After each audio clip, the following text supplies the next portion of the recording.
at 888-94-STARS. Welcome back. I'm Denise Albert. And I'm Melissa Musen-Gerstein. And we are joined right now by Leah Michelle. We're very excited that you're here. Hello. Leah is just released her new book, Brunette Ambition. And we were just saying in the break how beautiful the book is. It's visually beautiful. You keep wanting to turn the pages to see what foods or fashion or dresses or Makeup hair tips or...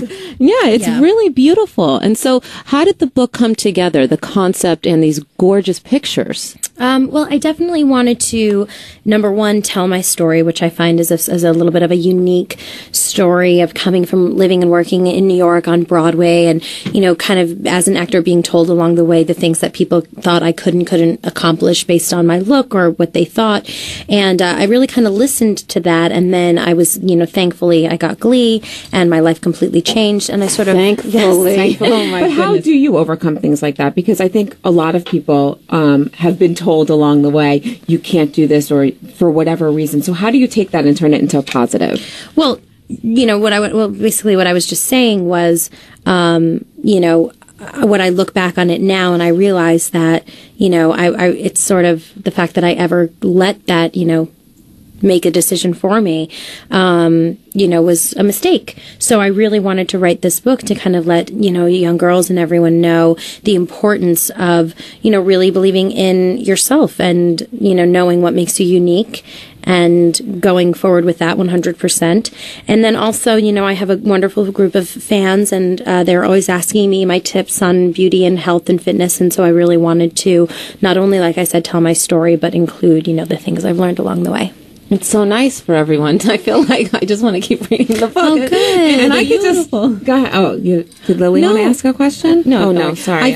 I think I wanted to ask, you know, because I have my two kids here today, and they're both performers. My son's a musician, and she's a singer and a dancer. And how do you handle that rejection? I mean, is it what doesn't kill you makes you stronger? What is it? What could you give me advice as a mom to tell my kids, you know, you'll get it next time, or keep your head in there? I mean, is that what your mom did for you? My mom and dad were not at all involved in what I did. That's interesting. It was my thing. And when I wasn't, you know, at work, I was not a performer. I was a kid. And I think that that's the most important thing, because then it was all about if I wanted to do it. No one was telling me what I should or shouldn't do. And the fact that the majority of my life was based around family and extracurricular activities, things that I think really molded me as a person, only made me a better, you know, actor and performer. But, you know, along the way, it was the jobs I didn't get that led me to the ones that I did get that were, you know, there are so many examples. If I had gotten that one thing, then this wouldn't have happened. So you just have to believe that everything is happening as it should. That's awesome. That's really great. Yeah, my mom wasn't a backstage mom, and that was, I was a dancer, and I wanted it for myself. And every time I was rejected from, whether it was the Milwaukee Ballet Company or whoever, I just said it was a fire in myself. Yeah. You know, my mom wasn't backstage pushing me, and I think that's really great advice for a lot of parents. We talk about this a lot of times because we always do struggle with, should we push our kids, should we not push our kids? I was a swimmer as a kid, and I always sort of say to myself, I wish my parents would have pushed me because I was on an Olympic track. She's got great shoulders. At a very young age. No, but my mom will still tell the story. At like age 7, I said, I don't want to swim anymore. I don't get to see my friends. You know, and I look back and I'm like, what was I thinking? You know? But we struggle with that a lot, with whether to push our kids or not. And clearly you weren't, but you had the passion. Yeah, I think that, you know, at the end of the day, you know, if maybe you know, they might have then at that age pushed you, but then there might have been another chance later on where you would have said, well, I don't want to do it now because I want to go to college or something like that. It's like you can't always expect other people to give you that nudge when you need it. It has to really be just within you. For me, I think the most important thing and the one thing that I think I'm the most grateful for is that I had a well-rounded life. Right. You know, I did perform and I did work, but I also was a varsity champion debater, and I graduated. I saw that. I love that. He's on the debate team. That's awesome. And clearly well-rounded in fashion, too. I'm the fashionista of the group, and I saw you in, excuse me, we're going to have this debate right now? I look You look very cute, but it's not your thing necessarily. But I saw you on Good Morning America this morning in a beautiful dress, and here you are looking so adorable. It's like two completely different looks. So how do you come up with your fashion choices? Well, I talk a lot about it in my book. I have a wonderful stylist, and we are, very creative together and coming up with things. But for me, it's just always about what I feel the best in, what I feel the most, beautiful and comfortable in. And then, that was my job this morning, and now I'm here, and I'm here talking to you, and we can be comfortable. So I have my sweater on and my pants, and it's just sort of like I just need to be myself. I can't be in anything that I don't feel is me. When are we going to see another album? That's so exciting. What do you mean? I just came out with one in March. I know, another one, though. Like, do you constantly write, and is it always on your mind? I mean, because think about it, like, we're always trying to reinvent the next step for our company and our brand. So when you're walking in the streets, will you think of, like, songs, and is something else happening all the time for you? Or do you just... Yeah, the album came out in March, and the book is out tomorrow. I have my second book deal, so I'll be working on my second book starting just in a couple of weeks. That's exciting. Yeah, it'll be the next Brunette Ambition, and but it'll all be under the Brunette Ambition theme. And I love that because I'm a brunette. Yeah. And then for the record, I will definitely work on a second record. But, look, it's like if you had a baby, and look, I don't have children, so I don't, I can't really speak. But if you had one kid and you're holding a newborn and someone were to say to you, when are you going to have another kid? But they do. But then you look at them and you go, are you crazy? Okay, right. So you should know better because you're like, wait a minute, I just pushed this one. Your place, Melissa just pushed this baby out. How dare you ask me if I'm about to push another one out? But when fans, they're just always constantly excited about it. Absolutely. But you have to give that first baby all the love and care and all of your attention to let it grow. And then when you feel, once I can tour this record and once I can give it all of the love and everything it deserves, then I'll have another baby. Love it. I love the analogy. It's true. What's your favorite thing to do when you're not doing work? When I'm not working, and I talk about all of this in my book, self-care is my most important thing. It's what makes me look good, feel good, be strong, be happy. I will cook at home, anything from pizza to pasta. I have great recipes in my book. I saw the one with the marinara. Which one was that? The quinoa pasta. Yes. I made it the other night, you guys. It's so good. And the radicchio pizza. It's really good and all very healthy. All my recipes are health conscious, but also delicious. I find that they're things that you can make for men, and they will enjoy it, but not realize that they're eating a whole wheat crust. It's like, or quinoa pasta. It's like they're sneaky recipes for men. But yeah, and kids. And for kids, don't say anything. Or me. But no, I will cook. I will watch TV. I will, What do you like to watch? I watch anything that is probably really not good to watch. No, but I love TV, but I love reality TV. You do? I do. Really? Yes, I do. I'm always surprised to hear that. Oh, really? Yeah. No, I'm not what do you that like girl. About it? It's like just so not your life. So it's like you can check out. You can check out. You can completely check out. Look at this trashy fun junk. You can totally check out. So maybe we should do a reality show and know that Leah Michelle might watch us. Totally do.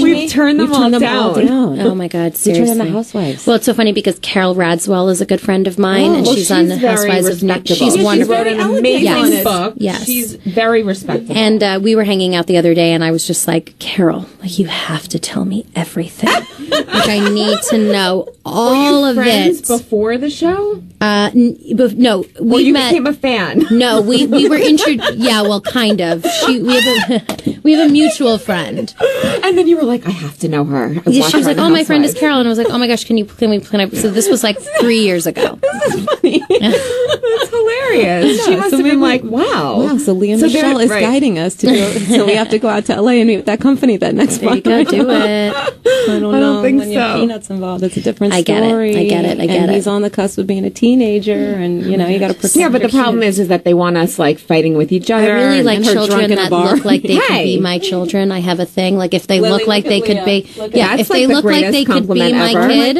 then I feel like a weird thing. Are you feeling that right now? No, but I especially like children that look like they could. I like them a little bit more than other children. Are you saying that?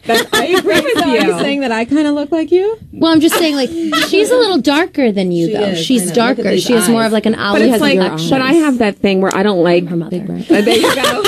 I I think Anthony might like that. But I have a thing. I get what you're saying, but I have a thing with like other people's babies. Like when I was pregnant, I'm like not into other people's kids. Right. You know what I mean? And when I was She's not pregnant, shy about I her was opinions. working at Good Morning America. Right. And people would come into my office and like, if somebody was visiting work with a baby, they'd give me a baby and they'd assume because I was pregnant, I wanted to hold somebody else's you're like, baby. I don't want to hold your baby. I don't want to hold your baby. There's no way. I'm Well, you know, lucky it's if I so wanna great. hold my own baby. I want to hold the babies. Oh, you don't? No, my mother and I are crazy. If we see a baby, You want to hold it, right? Oh my god, You Right. do? Me too. But only I'm if they look like Italian. you. Well, if they look like me, I like them a little bit more. She holds them half-assed. Yeah, no. But no, I grew up I have like 19 younger cousins just on one side of the family. That's a lot. Do you like any of them So- better if they look like well, you? we all look alike. Oh, okay. We're all like They're all Italian. They all look dark, We all look right? alike. No, right. But I have. It was like who was on the floor crying and who's over here. Must like be fun you know. Christmas time. Oh, it's crazy. Crazy. It's crazy. Yeah. I do like to hold other people's babies, especially when they're crying. I feel like I have to rescue them. Yes, I feel you like do. I'm a little And bit then of a baby whisperer. Wow. Yeah, but because I really? think it's like if they feel like you're calm, They're like calm. you kind of yeah. You want to be a mom one day? Oh, 100%. Oh, yay. my God, yeah. Do you find that to be an inappropriate question? Sorry. Was that inappropriate? Okay, she would have Well, you told guys, us. this is the mom show, Right. so and I'm a girl, so I don't think it's that crazy. Do you feel like it? Got to do it now, soon. The clock's ticking. She's young. No, I know she's young, but you have there's- time. I know, but you don't. I'm Enjoy know. still yourself. playing like a 19-year-old, So I am think, I. on TV, so Oh, I think... I meant real life. I'm still playing 19 in real life. She's 40. She totally does get away with that. I don't know. I have the greatest parents, though. I really do. My mom and dad, I talk a lot about them in my book. They've been together since my mom was 14 years old. Wow. Met on the What's the playground. secret? He makes her fucking laugh. Shit, I can't Love say fuck. that. Yes, I'm you sorry. can. I'm sorry. It's okay. Oh, they've heard it He before. makes her laugh. That's my dad and my I'm mom. so sorry. You know what? no, it's all That's good. really Children's awesome. on the mom show. No, I'm divorced, and I ask that all the time. I mean, Melissa and her husband are madly in love, and He I'm will not make just saying her that because pee She's her not. pants. No. We have a beautiful marriage, and my husband, my parents have been married for over 40 years, Yeah. and they were college sweethearts. Yeah. And my dad is a knucklehead, and he makes my he mom is. laugh. and he makes me laugh. Yeah, Seriously, and I know. He something- makes her yes. laugh. I swear that's what it is. She will call me and she will be in like keeling over laughing, being How like, nice is "You that?" know, Leah, he's crazy. He said this to me today, and it was like he's like, and the way she talks about him is like she wants to tell me like this funny thing that happened, and like, oh gosh, it literally is. It's that. He would be a mess without her. That's the key because she like keeps everything together for him and all of that. But for her, it's literally that he makes her laugh every single Isn't day. that It's so everything nice to you? hear that exists still. Oh my God, they are adorable. They're do very you strive adorable. for that? I mean, because how do you find that? You do. How? You I know, did. but I also think like think my it's rare. dad raised me right to know, my mom, like they really, when you can see what it really looks like, I think you can have a better, an eye on how to find it. But I also really believe that I'm a strong believer in that a good father will mold a great daughter. A lot of people think it's like the moms, it is the mom, but when your dad teaches you about like what a good man should be like and all of that, it's like, oh, you said it too. We're getting crazy today. But my dad is the wind beneath I'm my telling you, wings. that He it's- is the one I call first. I love my mom, but I call him first. Yeah. We're out of time. This is so sad. I hear our music. How fun. Everybody go buy Leah Michelle's they're cutting book, us off 'cause Brunette we said curse words. Ambition. It is out tomorrow, Brunette Ambition by Leah And her Michelle. new CD, you've got to go get. It was out She's in yelling March. at me because I wanted to write another one right now. We'll be back next Monday. You're listening Yes, to the with Moms. Leah Michelle from Thank you LA. so much. Thank It was you. great. Bye, everybody. Have a great day.